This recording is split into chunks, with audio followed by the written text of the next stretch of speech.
ما تتسماش طرابلسك، انا ما ذقتش منها. هيلو عمر الكافي هذه 55 عام. اهلا وسهلا حبايبي القلب، كيف الحال؟ شو الاخبار؟ ان شاء الله تكونوا بألف خير يا ربي. ورجعت لكم بثالث فلوج على القناه. فلوج اليوم حيكون هالبجنين، حيكون من وسط الشارع الليبي. فلو انت او انت مش مشتركين في القناه، اشتركوا في القناه وديروا لايك للفيديو واكتبوا لي على رايكم في التعليقات. متخيلين اني استيقظت باكرا من اجل هذا الفيديو؟ جايز امس ركت الساعه 4 الفجر، شوفوا عيوني قاعدين مش شبعانين نوم، ولكن مستحيل انه يغيب عليكم ونديركمش فيديو على اليوتيوب. وبعون الله تعالى خلاص ما عادش في غياب، من تو ما عادش في غياب. زي ما قلت لك انت او انت I love you so much، ديروا اشتراك. حاليا قاعده نسخن في السياره، مفاتيح هنا، جزدان فلوسي هنا. طبعا انتم زيني او لا، بس انا مستحيل ان الشنطه هي نفسها تكون جزدان الفلوس، نو واي، مستحيل يصير. تعالوا جاي قبل ما تحضروا الفيديو وتخشوا فيه زي الحادث، خلينا نقول لكم على محتوى فيديو اليوم. ولان الافطار الليبي يتكون من 3 اصناف، فاليوم حننقل لكم كل 3 الاصناف هذه. الفطور الحلو واللي نعدلوا به راسنا واللي بدونه اصلا ما يكملش يومنا، وحنمشوا لاكثر واقدم مكان هو مشهور في طرابلس ويدير فيه الحاجه هذه. ثاني حاجه حنمشوا لاكثر مكان يبدع في السندوتشات هذه، لان هي حاجه ملذه واحنا فطورنا يوم الجمعه. وقاعده نقول لكم ملاحظه، فطور يوم الجمعه ماهوش هذا من ضمنه، يعني ما صورتاش فطور يوم الجمعه بروحها، فطور العطله بروحها. ثالث حاجه اللي نص الشعب الليبي يحبها، وعلى فكرة احنا الليبيين تجينا اوقات نفطروا على اللحوم الصبح، فخليكم متابعين الفيديو هذا باش تعرفوا شنو احنا نفطروا الليبيين على الصبح. يلا بينا. اهلا، رجعت لكم من جديد. واول حاجه نبدو بها احنا كليبيين واللي تحدى عليها الشعب الليبي كله هي نسكافيه. وفي من شباب يشربوا فيه واحده كسيره، واحده ونص، ما نعرفش ان هي كريمه زياده حليب، ادي ما نعرفهاش. بس النسكافيه احنا اكتر حاجه نشربوا فيه لما نبدو نهارنا الصبح، وبالذات في الشتاء يا ناس. محبوب محبوب محبوب لين خلاص. نسكافيه يجي على خلطه نسكافيه ومعاها سكر وحليب اللي انتم يعني تفضلوه. فحتى نبي نعدل راسي معاكم. واو واو واو واو، حاجه تخليك انك انت تصارعي 80 شخص، ما نعرفش نقول. خلينا نبدو في الجديات، وخلينا نبدو في التواريخ، وخلينا نبدو في الاسماء، وخلينا نبدو في الارقام. الحاج فتحي نعرف بالبريوش ونعرف بالفرباء. خلينا احكي لكم معلومات بسيطه. الحاج فتحي كان عنده مكان صغير في المدينه، وبعدين طور. اول خدمه ليه كانت عمر 9 سنوات، وهذا قريته توا في الكاترو او ما نعرفش اسمه، الحاجه اللي تكون معلقه. المهم تاسس سنه 1970، هو مواليد 1900 تقريبا و50.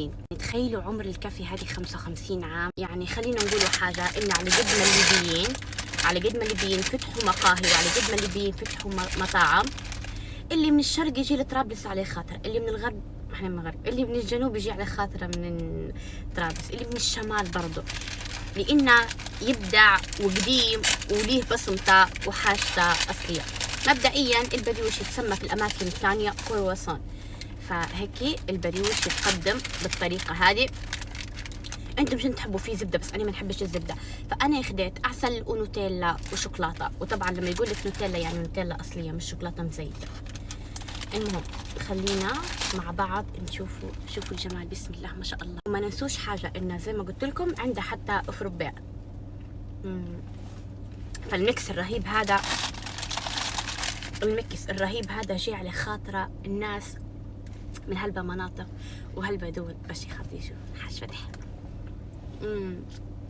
انا قلت طبعا بميكس، والميكس افضل شيء للامانه.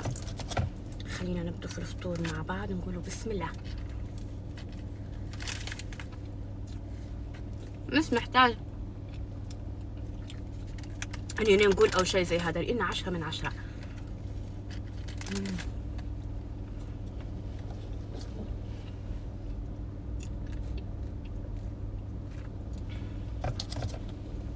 تعرفوها كلمة خيال بمعنى الكلمة.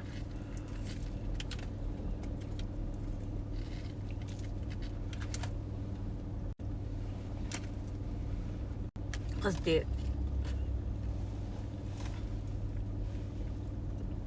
ابداع يا جماعة، ابداع. وبعد ما كملنا اول جزء افطور يفطروا فيه الشعب الليبي على الصبح، وبالذات في الشتاء اطلبوا عسل وزبده ولوز، بجديات حاجه ابداع. وتوا طلع بنكهات جديده، في منها بالجبنه، في منها بالزعتر، في منها بهالحاجات، ولكن التوب والاصلي واللي بدا به هو النوعيه هذه. حاليا حنشربوا نسكافيه، ويلا مع بعض نمشوا للمكان الثاني. وعلى فكرة حتى المكان الثاني ليه بصمة، وأنا مستحيل نمر من هذاك الشارع إلا ما يكون غداي منها. هو فطور بس نعتبر فيه أنا غداء. فيلا بينا على المكان الثاني. ورجعت لكم حبايبي من جديد، والمرة هذه خلينا نشوف الفقرة الثانية. خلونا نفتحوا سندوتش ونحكي لكم شوية على تاريخ المكان هذا. مقهى القدس اللي تقع مكانه في شارع عمر المختار، مكان صغيرون وربك حال فيه البركة. باهي ولا طبعا تأسس سنة تقريبا 1976 أو 79، ما تشدوهاش عليها. كان يقع في عمر المختار في طرابلس. عنده سندوتشات ولا في الخيال. يعني معلش بجديات ما تتسمش طرابلسي انا ما دقتش منها، لان مهما فتحوا مقاهي بعدها ومهما انتشروا ومهما عندهم صفحات ومهما عندهم كذا، تقريبا هذا حتى صفحه في السوشيال ميديا ما عندهاش. يا ودي الابداع اللي هم فيه مستحيل. سندوتش سعره اقل من $، تمام، سعره 4 جنيه ليبيات حاليا في الوقت الحالي. شوفوا كيف يعطيكم الفرده، شوفوا بسم الله ما شاء الله كيف يعطيكم الفرده. يعني الحاجة هي مستحيل ديرها أي قهوة تانية. سندوتش هذا نوعه مفروم، يجيكم بالطريقة هذه. خلينا مع بعض نشوفوا النوعية الثانية. هو تقريبا يتميز ب3 أو 4 أصناف بس أنا خدت من الحاجات هما لأن ما عنديش من بياكل معي. هذه كبدة الدجاج، مبدع فيها، وكلمة مبدع شوية فيه للأمانة. شوفوا بسم الله ما شاء الله، خيال. السندوتش يعبيهولك للفم. جات معاه سندوتش مخلط ثاني، مخلط بشني الله يعلم، اول مره ناخذ منه المخلط. انا مخلط فيه دجاج ومفروم وكبده. ايه حرفيا جايز ابداع، حرفيا ابداع. خلونا مع بعض نبدأ في الاكل. شوفي لي بسم الله ما شاء الله على ابداع السندوتشات، وحرفيا اللي قاعد ما ضقاش يذوقها. وريتكم العنوان وسميتكم وحكيت لكم امتى تاسس، وحكيت لكم انه عنده تاريخ جميل في الاكل، وحكيت لكم في نفس الوقت ان انا طبعا كل مره خايفه يبان حد وراي ولا سياره ولا حاجه. وحكيت لكم ثاني ان المكان هو مستحيل يجي اي مكان ثاني بعد احترامي جميع المقاهي. يعني هي نفس الطعم ونفس البنة. طبعا انا زبونتهم من 2013، يعني من حد كان عمري 12 سنة واليوم عمري 24 سنة. يعني عمر انا بروحي عندي عمر زبونتهم يعني. فشوفوا الابداع. حانت اللحظة الحاسمة، ولكن قبل كل شيء سندوتش هو بالنسبة لي ما يحلاش معاه الا العصير هذا، اسمه نسيم البحر. اسمه نسيم البحر. حرفيا مع سندوتشات هذه ضروري. فاول حاجة خلينا نبدو بالمفروم. بسم الله ما شاء الله، للفم معبي للفم.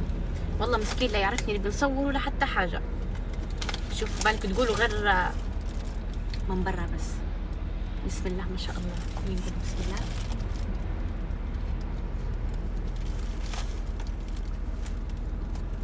والله إنه بنفس الطعمة من 2012 أو 2013، من أول ما شريت منه.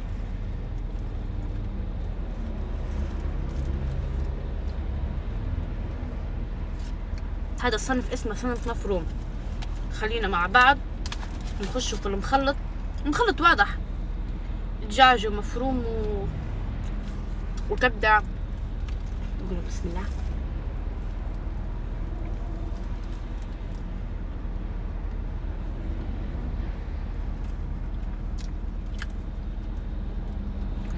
خيار.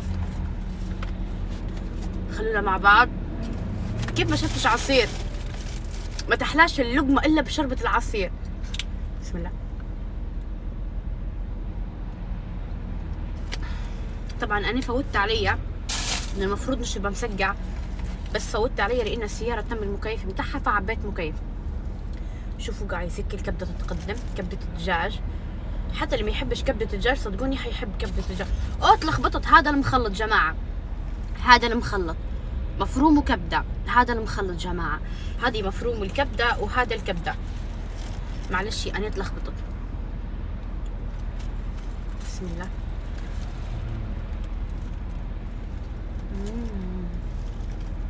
توا بعد ما كملنا سندوتشات ضروري تبيلها مزميزة بالشاي.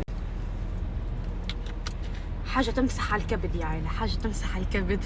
ولو نقول لكم اني لدت حرفيا كل مدينة باش ندور على قهوة تدير في افطار صباحي للضحي والطن والجبنة وباقي الفطور السفرة الليبية ما لقيتش. طبعا الليبيين بس حيفهموا عليا انا شو نقول. شديتها من المدينة لعند الميدان لعند حيلاندلس لعند طريق المطار لصلاح الدين مش عارفة شنو، لدت المناطق كلهم لا مش واكلة توا قلاية والحمو مش عارفة شنو هي، فأرضوا بأمر الواقع. وكان بودي نوري لكم الخبزة والطن والهريسة العربية والطماطم واللي هي تطلع بالطريقة هذه، وفي نفس الوقت جت بناخذ سندوتش تاني اسمه دحي بالجبنة، حتى هو سندوتش جنين هلبة. ولكن نصيحتي طلعوا الفيديو هذا اكسبلور، ما تضيعوش عليه روحكم. فيديو الجمعة الجاية بعون الله تعالى حيكون الفطور للعيلة الليبية في يوم العطلة.